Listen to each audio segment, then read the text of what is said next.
শয়তান আল্লাহরে বলল, মাবুদ এত জান্নাত বানিয়ে কি লাভ, আপনার একটা বান্দারও জান্নাতে ঢুকাতে পারবেন না। আমারে বানিয়েছেন জাহান্নামী, আমি আমার সর্বোচ্চ চেষ্টা দিয়ে আপনার সবগুলা বান্দারে জামাতে জাহান্নামে নিয়ে একসাথে ঢুকবো, পারলে জাহান্নাম আরো কয়েকটা বাড়িয়ে বানান। আল্লাহ বললেন, কেন কেন? শয়তান বলে, লা আকুদান্না লাহুম সিরাতাকাল মুস্তাকিম। আপনার বান্দা জামাতে নামাজ পড়তে যেতে চাইবে, ওখান থেকে ধোকার ওয়াসওয়াসা দিয়ে আমি গানের কনসার্টে নিয়ে যাব। তাফসীর মাহফিলে কোরআন শুনতে যেতে চাইবে, ধোকা দিয়ে আমি মদের আড্ডাখানায় নিয়ে যাব।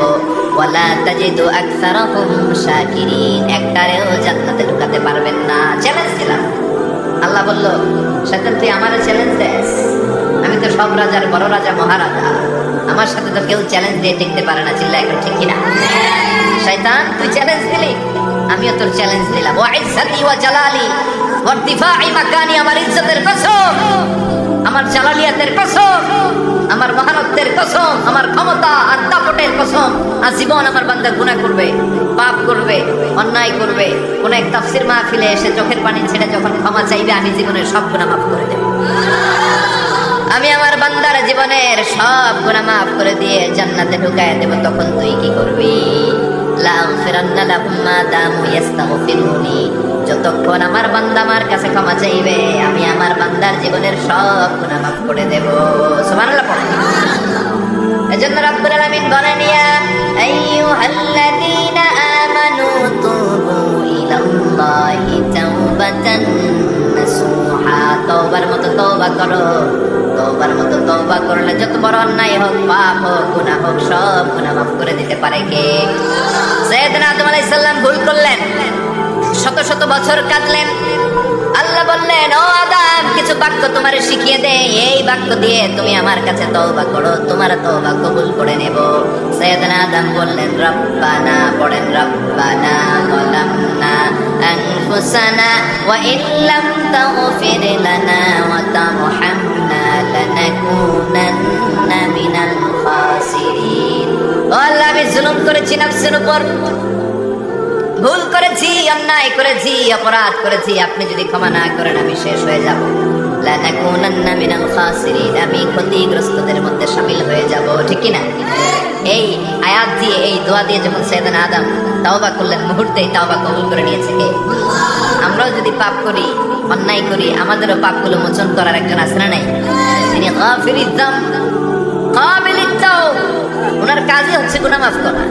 শয়তানের কাজ ওয়াসওয়াসা দেওয়া, আমাদের কাজ পাপ করা, ওনার কাজ মাফ করা।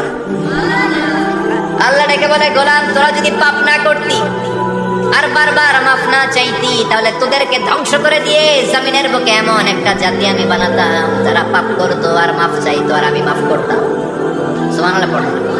মাফ করতে আল্লাহর বড্ড ভাল লাগে, চোখের পানি দেখতে আল্লাহর বড্ড ভাল লাগে, কায়মনো বাক্যে কেউ দোয়া করছে এই দৃশ্য দেখতে আল্লাহর ভালো লাগে। চিল্লায় বলেন সুবহানাল্লাহ।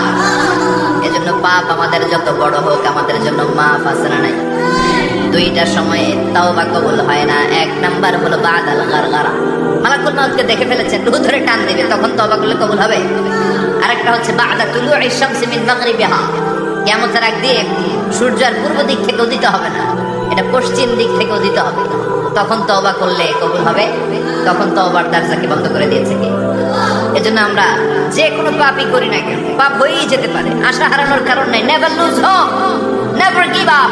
মুমিন কখনো আশা হারায় না, মুমিন কখনো নিরাশ হয় না। মুমিনের আশা ভরসা একটা সত্তার উপরে, চিৎকার করে বলতে হবে তিনি কে? এজন্য পাপ হওয়ার সাথে সাথে আমরা তওবা করব কার কাছে?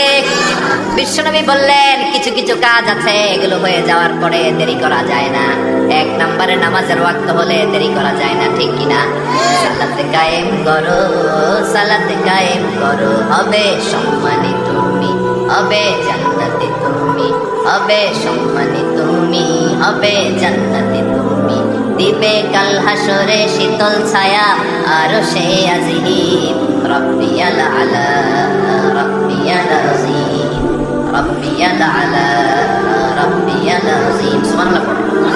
নামাজের সময় হওয়া মাত্র দেরি নাই, তাজহিজুল মাইয়িত, মারা গেলে লাশ রেখে দেওয়া যায় না, তাড়াতাড়ি দাফন করে দাও।